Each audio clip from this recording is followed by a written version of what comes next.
Hello guys, आपका मेरे channel smart study में स्वागत है। तो जैसे कि मैंने यहाँ अपने टाइटल देख लिया होगा कि जो कंप्यूटर, ड्राइंग, आईटी या हम इसके अलावा कह सकते हैं कि जो होम साइंस है, लगभग सभी स्कूलों में एडिशनल सब्जेक्ट होते हैं और ये होते हैं थर्ड से या ये कह दें 6 से लेकर 12 तक सभी क्लासेस में ये एडिशनल सब्जेक्ट्स होते हैं।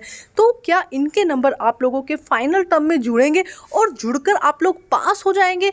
तो इसी के बारे में आज का वीडियो बनाया है, क्योंकि कमेंट आया है मेरे पास में, उन्होंने ये कहा है कि कंप्यूटर और होम साइंस के एग्जाम भी हुए थे उन लोगों के, तो क्या उनके भी जो ये 1 या 2 सब्जेक्ट के नंबर अगर वो किसी और दूसरे सब्जेक्ट में फेल हो रहे हैं, चाहे वो कोई भी क्लास का हो, यहाँ पे मैं 9th की भी बात कर रही हूँ, 8th की भी बात कर रही हूँ, 7th की भी बात कर रही हूँ और 11th की भी बात कर रही हूँ। 9th, 8th, 9th और 11th, इसको ध्यान से सुनिएगा क्या कहा जा रहा है कि क्या इनके नंबर जुड़ेंगे और आप इनके ज़रिए पास हो सकते हैं। तो देखो, सबसे पहले मैं आपको 7th क्लास तक का बताती हूँ। 7th क्लास तक जो ये एडिशनल सब्जेक्ट हैं, होम साइंस या ड्राइंग या आईटी भी हो सकता है, तो उसके आप लोगों की ग्रेडिंग लगती है, जैसे कि A grade, B grade, C grade, उसके नंबर आप लोगों के नहीं लगते हैं। तो 7 तक तो आपको वैसे भी घबराने की ज़रूरत नहीं है, क्योंकि आप लोग पास ही हो जाने वाले हैं। तो उसमें और इन सब्जेक्ट्स की ग्रेडिंग लगती है, ड्राइंग की या किसी भी सब्जेक्ट की जो ये है एडिशनल सब्जेक्ट, इनकी ग्रेडिंग लगती है।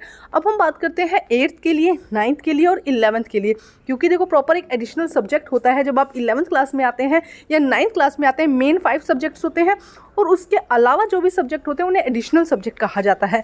तो देखो, अभी तक कुछ टाइम पहले तक ये रूल था कि 5 सब्जेक्ट में अगर बच्चा पास नहीं हो रहा है तो एडिशनल मिला के उसे पास कर दिया जाता था, सिर्फ एक एडिशनल को काउंट करके।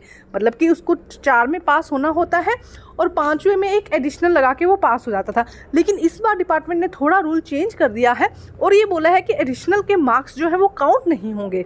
एडिशनल के मार्क्स जो है वो काउंट नहीं होंगे। आपको आपके जो मेन 5 सब्जेक्ट है उन्हीं में पास होना है, चाहे आप ग्रेड से पास हो या किसी और नंबर से हो। तो जो एडिशनल सब्जेक्ट है उससे आपको बस ग्रेडिंग में फ़ायदा मिल सकता है कि ओवरऑल जब हम मार्क्स काउंट करते हैं, जब आपकी परसेंटेज बनती है, तो वहाँ पर बेस्ट 5 लिया जाता है कि बेस्ट 5 सब्जेक्ट कौन से हैं।